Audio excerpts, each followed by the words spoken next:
Hi guys, welcome to Crick Rules YouTube channel. ఈరోజు మనం RCB versus Punjab match review and CSK versus GT match preview చూద్దాం. First thing, RCB versus Punjab match review చూద్దాం. నిన్న video లాస్ట్లో బెంగళూరులో చేసే టీంకి విన్నింగ్ ఛాన్సెస్ ఎక్కువ ఉంటాయని, సో ఆర్సీబీ విన్ అవ్వాలంటే టాస్ గెలిచి బౌలింగే తీసుకోవాలని చెప్పా. ఎగ్జాక్ట్గా అదే జరిగింది అండ్ ఆర్సీబీ విన్ అయింది. ఆర్సీబీ గెలిచిందంటే దాని క్రెడిట్స్ మన కింగ్ కోహ్లీ అండ్ దినేష్ కార్తిక్కి ఇవ్వాలి. ఏమన్నా ఆడాడా మన కింగ్ కోహ్లీ? ఒక వింటేజ్ కోహ్లీని చూపించాడు. అంతేకాదు, సరదాగా ఒక రికార్డ్ కూడా క్రియేట్ చేశాడు. First Indian batsmen to score 100 half centuries in T20.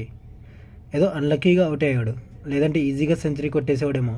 Virat Kohli out అయ్యాక ఎవరు సేవ్ చేస్తారని అనుకుంటున్నంటే కరెక్ట్ టైంకి నేనున్నంటూ దినేష్ కార్తిక్ వచ్చాడు.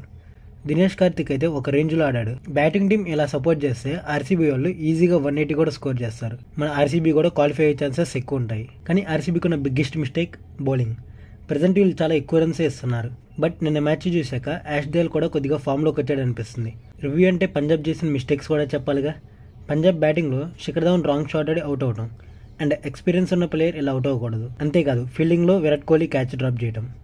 అసలే విరాట్ కోహ్లీ నార్మల్ బ్యాట్స్మెన్ కాదు. అలాంటి బ్యాట్స్మెన్స్ కూడా క్యాచ్ డ్రాప్ చేస్తే అదంత పెద్ద మిస్టేక్. అండ్ అదంత పెద్ద మిస్టేక్ కింగ్ కోహ్లీ చూపించాడు కూడా. నిన్న ధవన్ చేసిన చిన్న మిస్టేక్ వల్లే ఆర్సీబీ గెలిచిందని అనుకోవచ్చు. అదే హర్షల్ పటేల్కి బౌలింగ్ ఇవ్వటం. హర్షల్ పటేల్ చాలా ఎక్స్పెన్సివ్గా ప్రూవ్ అయ్యాడు అప్పటికే. అయినా సరే హర్షల్ పటేల్కి 19th ఓవర్లో బౌలింగ్ ఇవ్వటం అది చాలా రాంగ్. శామ్ కర్న్కి ఓవర్స్ ఉన్నా సరే హర్షల్ పటేల్కి ఇవ్వటం ఇంకా పెద్ద మిస్టేక్. శామ్ కర్న్ కూడా ఎక్స్పెన్సివ్గా ప్రూవ్ అయ్యాడు, బట్ తన ఫస్ట్ ఓవర్లోనే ఎక్స్పెన్సివ్గా ప్రూవ్ అయ్యాడు. తర్వాత సెకండ్ ఓవర్లో చాలా ఈజీగా కంబ్యాక్ అయ్యాడు. కానీ మన హర్షల్ పటేల్ అలా కంబ్యాక్ అవ్వలేదు. విరాట్ కోహ్లీ వికెట్ తీసినా సరే చాలా ఎక్కువ రన్స్ ఇచ్చాడు. అండ్ మన ఆర్సీబీలో ఉన్నప్పుడు కూడా హర్షల్ పటేల్ డెత్ ఓవర్స్లో బౌలింగ్ వేసినప్పుడు చాలా ఎక్స్పెన్సివ్గా ప్రూవ్ అవటం, ప్రెషర్లో ఉండి సరిగ్గా బౌలింగ్ వేయడం చూశాను. సో ఇక్కడ కూడా అదే జరిగింది. ఈసారైనా మన గబ్బర్ జాగ్రత్తగా ఉండాలి. సిఎస్కే టీంని జీటీ టీంతో కంపేర్ చేస్తే చాలా స్ట్రాంగ్గా ఉంది. మన సిఎస్కే ఫస్ట్ మ్యాచ్ చూస్తేనే అర్థమైంది సిఎస్కే బౌలింగ్ అండ్ బ్యాటింగ్ ఎంత స్ట్రాంగ్గా ఉందని. చెన్నై లాంటి పిచ్లోనే 176 రన్స్, అది కూడా 18.4 ఓవర్స్లో చేశారు. చెన్నై పిచ్లోనే అలా ఆడితే బ్యాటింగ్ పిచ్లో ఇంకా ఎలా ఉంటుందో మీరే ఊహించుకోండి. బ్యాటింగ్ స్ట్రాంగ్గా ఉంది. మరి బౌలింగ్ పరిస్థితి ఏంటంటే మన బౌలింగ్లో డెత్ ఓవర్స్లో సరిగ్గా ఇలా. బట్ ఈసారి ఆ ప్రాబ్లం రాదు, ఎందుకంటే ప్రతిరానా వచ్చేసాడు. ఇంకా డెత్ ఓవర్స్లో సిఎస్కే వాళ్ళు ఎక్కువ రన్స్ ఎవరు, మొత్తం ప్రతిరానే చూసుకుంటాడు. ఇప్పుడు ఈ స్ట్రాంగ్ టీంని జీటీ డిఫీట్ చేయాలంటే ఫస్ట్ బ్యాటింగ్ చేసి ఒక బిగ్ టార్గెట్ ఇవ్వాలి. జీటీ వాళ్ళకున్న మెయిన్ అడ్వాంటేజ్ ఆశీష్ నెహ్రా.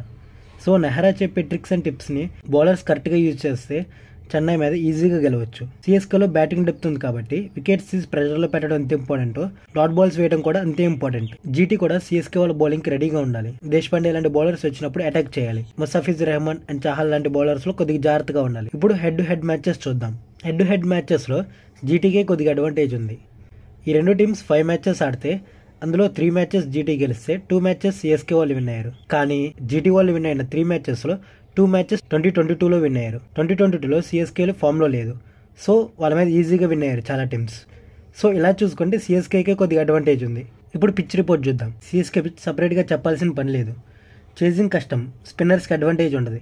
అలానే ఫాస్ట్ బౌలర్స్ అడ్వాంటేజ్ ఉండదంటే ఉంటుంది, వాళ్ళకు కూడా అడ్వాంటేజ్ ఉంటుంది. ఇది అలానే పూర్తిగా బౌలింగ్ పిచ్ అని అనుకోకూడదు. అంతకుముందు పూర్తిగా బౌలింగ్ పిచ్ లాగా ఉన్నా సరే ఈ మధ్య బ్యాటర్స్ కూడా బాగానే హెల్ప్ అవుతుంది. సో జీటీ వాళ్ళు ఫస్ట్ బ్యాటింగ్ తీసుకుంటే చాలా బిగ్ టార్గెట్ ఇవ్వాలి. ఇదే వాళ్ళ మైండ్లో ఉండాలి. ఈ రోజు కూడా టాస్ చాలా క్రూషియల్ రోల్ ప్లే చేసింది. That's it guys, thanks for watching. ఇలాంటి మరిన్ని ఇన్ఫర్మేషన్ కోసం మన ఛానల్ సబ్స్క్రైబ్ చేయండి.